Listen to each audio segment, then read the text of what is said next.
धर्म के प्रचार प्रसार को लेकर तमाम कोशिशें लगातार की जा रही हैं। कहीं सनातन की बात हो रही है तो कहीं धार्मिक कार्यक्रमों का आयोजन भी हो रहा है तो कहीं धार्मिक टिप्पणियों से माहौल गरमाया भी हुआ है।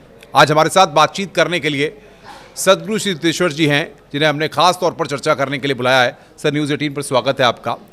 सबसे बड़ी बात यह है कि जब हम सनातन की बात करते हैं, धार्मिक चीज़ों की बात करते हैं, लोगों के लगाव की बात करते हैं, किस तरीके से आप देख रहे हैं लोगों का जो रुझान है सनातन की तरफ, या युवाओं का जो रुझान है सनातन की तरफ, उसको आप कैसे देखते हैं? देखिए, सनातन कोई ट्रेंड नहीं है या कोई ऐसी चीज़ नहीं है कि उसकी तरफ 10 दिन के लिए रुझान हुआ है और फिर रुझान मिट जाएगी। सनातन शब्द का अर्थ है जो शाश्वत है, सत्य है, हमारे लिए आनंददायक है, शांतिप्रद है, इटर्नल ब्लिसफुलनेस की बात होती है, जो सदा था, है और रहेगा। तो सनातन के प्रति ट्रेंड केवल भारत के युवाओं में हो ऐसी बात नहीं है। 8 अरब की जनसंख्या ही सनातन को मानती है। वो नाम अलग अलग बोल देती होगी, पर सनातन का अर्थ है ह्यूमैनिटी, प्रॉस्पेरिटी और love, peace and eternal blissfulness. इसी को सनातन कहते हैं। लेकिन सबसे बड़ी बात ये होती है, जब सनातन की बात होती है, धर्म के प्रचार प्रसार की बात होती है, तो हम देखते हैं कि बहुत सारे कथावाचक हैं, बहुत सारे तमाम लोग हैं जो जगह जगह जा करके प्रवचन देते हैं। वहाँ पर हज़ारों लाखों लोगों की भीड़ उमड़ती है। तो इसको फिर किस नज़रिए से देखा जाए? क्या ये उनकी फ़ैन फॉलोइंग है, उनका अपना प्रभाव है, लोगों की आस्था है, या कुछ और है? देखिए, आस्था के संबंध में मैंने कई बार पहले कहा था कि जैसे लोग कहते हैं कुंभ में 25 लाख लोगों ने डुबकी लगाई, श्रद्धालुओं ने, पर मेरा प्रश्न ये है, उसमें तो 10,000 पॉकेट मार भी थे, क्या वो भी श्रद्धालु थे? उसमें 20,000 लोग केवल पैसे के लिए गए थे, क्या वो भी श्रद्धालु थे?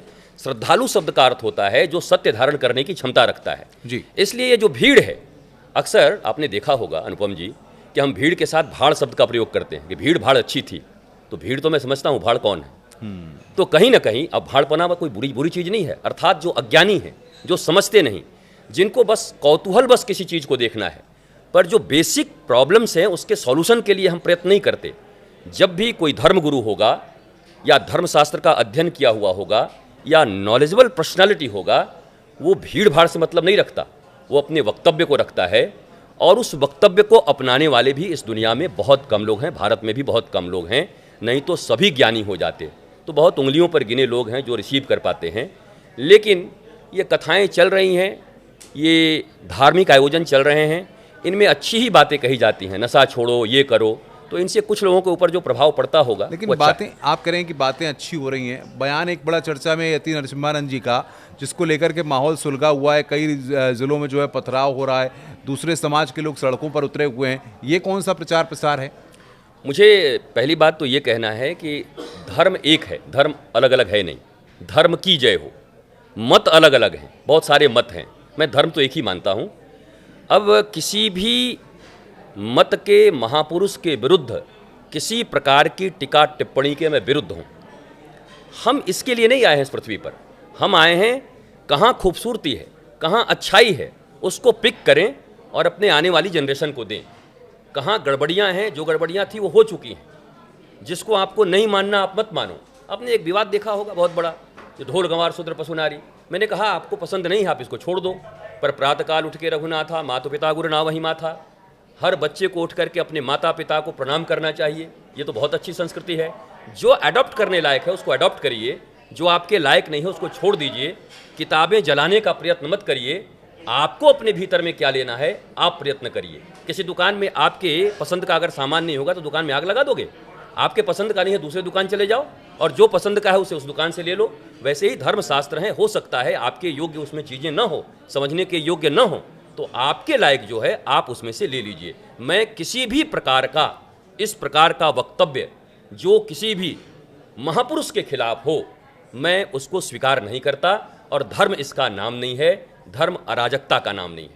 क्या मानते हैं आप कि इंसान का जो डर है, या जो पिछले 2-3 साल में कोविड के बाद से जो इंसान के अंदर डर पैदा हुआ है, कुछ धर्माचार्य, कुछ ऐसे लोग जो धर्म की आड़ में कहीं ना कहीं इन सारी चीज़ों को, धर्म के प्रचार प्रसार को बेचने की कोशिश कर रहे हैं? देखिए, जैसे ही फॉलोअर्स की बात आती है और सोशल मीडिया चल रही है, सोशल मीडिया को मैनेज किए जा रहे हैं। अब मैनेज किए जा रहे हैं तो कैसे मैनेज किया जा रहा है? हम उसमें पैसे लगाते हैं। अगर हम पैसे लगा करके किसी चीज़ को खरीद रहे हैं तो निश्चित तौर पर वो मेरा व्यापार है, हम व्यापार करना चाहते हैं। कोविड के बाद लोगों के बीच में मृत्यु को लेकर के भय और बढ़ा है। और ऐसे ही तमाम भय लोगों के हृदय में हैं। डिप्रेशन का भय है, तनाव का भय है, नौकरी का भय है, हमारा विवाह होगा कि नहीं उसका भय है, हमारे मकान दुकान बनेंगे कि नहीं इसका भय है। मनुष्य तो भयभीत है फ्यूचर के लिए।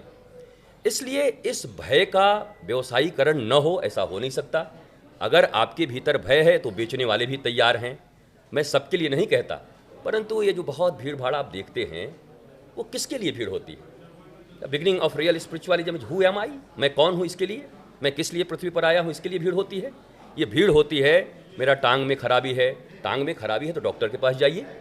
मुझे मुकदमा जीतना है तो ये कोर्ट और वकील किस लिए बने हुए हैं, जज किस लिए बने हुए हैं? आप अच्छे वकील को पकड़िए। आप धर्म के पास किस लिए आते हैं? धर्म शब्द की व्याख्या एक लाइन की है, मैं कौन हूँ, इस पृथ्वी पर क्यों आया हूँ, क्या जो मैं चाहता था मुझे मिला, और नहीं मिला तो मेरे पथ कहीं ना कहीं गलत हैं, मैं सही पथ पर चलूँ। धर्म उस चीज़ का निर्धारण करता है। धर्म व्यापार का केंद्र नहीं है। धर्म किसी रैपर में, अच्छे रैपर में, धर्म के रैपर में अपनी चीज़ों को बेचने का नाम नहीं है। मैं इससे सहमत नहीं रहता हूँ और इस भीड़ को धर्मावलंबी नहीं मानता हूँ। भारत में दो प्रकार के लोग रहते हैं, या पूरी दुनिया में, एक धर्म प्रेमी होते हैं और एक धर्म भीरू होता है जो धर्म से डरता है। धर्म भीरुओं की संख्या ज़्यादा है, धर्म प्रेमियों की संख्या बहुत कम। क्या लगता है आपको, जिस तरीके से हम देख रहे हैं कि सियासत की बात होती है, तमाम जो बाबा हैं उनके ऊपर बड़ा जल्दी जो है कहीं ना कहीं छाप लग जाती है कि ये इस पार्टी से समर्थन करते हैं या इस पार्टी के ध्वजवाहक के रूप में काम कर रहे हैं, इस पार्टी का समर्थन करना चाहते हैं। और कुछ तो जो है चर्चा में इसलिए भी रहते हैं कि कई बार जेल में रहने के बाद पेरोल पर बाहर आ जाते हैं तो उसके बाद चर्चा में रहते हैं। आप समझ रहे होंगे मेरा इशारा? ये मैं समझता हूँ, आपके इशारे को समझता हूँ। अब बात यह है कि राजनीति से धर्म को अलग नहीं किया जा सकता। धर्म शब्द का अर्थ है वो मर्यादा जिससे मनुष्य आनंदित रहे, प्रसन्न रहे, डिप्रेशन में न जाए। मैं आपको आंकड़ा 1 मिनट में बता ही दूं कि 74% से ज़्यादा भारतीय मेंटल एंजाइटी के शिकार हैं। 88% पूरे विश्व में लोग मेंटल एंजाइटी के शिकार हैं। और विश्व का दादा जो अमेरिका कहा जाता है, वहाँ 90% लोग मेंटल एंजाइटी के शिकार हैं। ये कैसी पढ़ाई चल रही है, ये कैसी शिक्षा चल रही है, ये कैसा धर्म का प्रचार चल रहा है, और ये कैसा डेवलपमेंट है जहाँ 90% लोग मेंटल एंजाइटी के शिकार हैं, तनाव में हैं, डिप्रेशन में हैं, वो ज़िंदगी जी नहीं पा रहे हैं ठीक से। इसका मतलब बेसिक चीज़ें कहीं ना कहीं फॉल्ट में आ गई हैं। बेसिक चीज़ों को ठीक करना होगा। मैं धर्म के नाम पर हो रहे किसी भी अतिवाद और धर्म के नाम पर हो रहे भय का वितरण, इसका खुला विरोध करता हूँ। लेकिन मैं विरोध करके करूँगा क्या? भीड़ अगर उनकी है, वो वही चाहते हैं, तो कोई उनको रोक कैसे सकता है? अभिव्यक्ति की स्वतंत्रता है, प्रवचन में जाने की स्वतंत्रता है। तो जो व्यक्ति जितना प्रकार का लोभ दे सकता है, आप ये नहीं कह सकते कि धर्म प्रेमियों की भीड़ लग रही है। आप कह सकते हैं बाप बड़ा ना भैया, सबसे बड़ा रुपया, ताता थैया। जहाँ रुपया का बोलबाला है वहीं पर भीड़ लग रहा है। जहाँ हमको कुछ ठीक होने की संभावना है हम वहाँ पर जा रहे हैं। लेकिन ये एक प्रकार का शोषण है, क्योंकि आपको डॉक्टर के पास जाना चाहिए। मैं एक छोटी सी घटना आपको बता दूँ। भगवान राम के भाई को शक्ति बाण लगी, लक्ष्मण जी को। जब उनको शक्ति बाण लगी तो स्वयं भगवान है, उनको तो छू देना चाहिए था। ओम ऐं ह्रीं क्रीं चामुंडाई वच्चाई नमः, ठीक हो जाते लक्ष्मण जी। पर भगवान ने क्या किया? कहा किसी वैद्य को पकड़ के लाओ, डॉक्टर लाओ। तो रावण का वैद्य, दुश्मन के वैद्य को लाया गया। अच्छा, वैद्य भी आकर के कोई मंत्र उंत्र नहीं किया कि मैं मंत्र पढ़ देता हूं तुम ठीक हो जाओगे। उसने कहा कि भैया अगर सूर्योदय के पहले ये दवाई नहीं आई, संजीवनी बूटी, तो लक्ष्मण जी का जीवित रहना मुश्किल है। हनुमान जी गए, तमाम परेशानियों के बाद उस मेडिकल स्टोर से दवाई लाए और तब लक्ष्मण जी का प्राण बचा। जब स्वयं भगवान मानवीय नीति का पालन कर रहे हैं, शिक्षा, चिकित्सा और न्याय नीति का पालन कर रहे हैं, तो ये कौन लोग हैं जो कह रहे हैं हम बातों से आपको ठीक कर देंगे? ये कौन लोग हैं जो कह रहे हैं बातों से आपका धन हम दुगना कर देंगे? ये कौन लोग हैं इस दुनिया में जो कह रहे हैं शिक्षा की जरूरत नहीं है, मैं हाथ रख दूंगा आपके ऊपर और आपका बच्चा पास हो जाएगा और आप पास हो जाएंगे? ये धर्म की कौन सी नीति है? ये धर्म की कौन सी विधा है? मुझे लगता है धर्म एक ही था, पर अब हम विभ्रांत हैं। धर्म नहीं बिगड़ा है, हम बिगड़े हुए हैं, हमें सुधरना होगा। आपको लगता है कि जिस तरीके से आपने जिक्र किया, हम बहुत सारे तमाम सोशल मीडिया पर तमाम बहुत सारे वीडियोस देखते हैं, तमाम लोग कहते हैं, कई तरह की बातें निकल करके सामने आती हैं, धर्म से जुड़े सवालों के लोग जवाब देते हुए दिखते हैं। क्या वाकई में इन सब के पीछे कोई शक्ति काम करती है, सिर्फ भ्रम है? देखिए, आत्मज्ञान को हम मानते हैं। हम मानते हैं पहले शरीर है, उसके बाद इंद्रियां हैं, उसके बाद मन है, उसके बाद बुद्धि है, उसके बाद चित्त है, उसके बाद अहंकार है, फिर आत्मा है। जो लोग शरीरों में ही फंसे हुए हैं वो कभी भी संतुष्ट नहीं रह सकते। जो इंद्रियों की दौड़ लगा रहे हैं, क्या खाऊं, क्या सुनूं, कहाँ जाऊं, वो भी संतुष्ट नहीं रह सकते।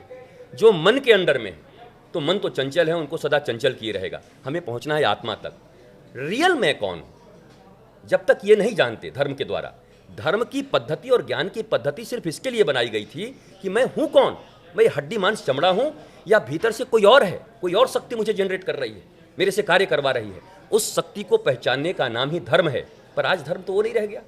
आज तो धर्म, मैं आपको एक बहुत प्यारी बात कह दूं कि मेरे पास 10,000 लोगों को मैं बुलाऊं और बुला करके जिनके संतान न हो रहे हों और उनको मैं कहूं एक एक ऑरेंज उनको मैं दे दूं कि जाओ तुम्हारे संतान हो जाएंगे। चलो 9,500 के नहीं हुए, 500 के तो हो जाएंगे।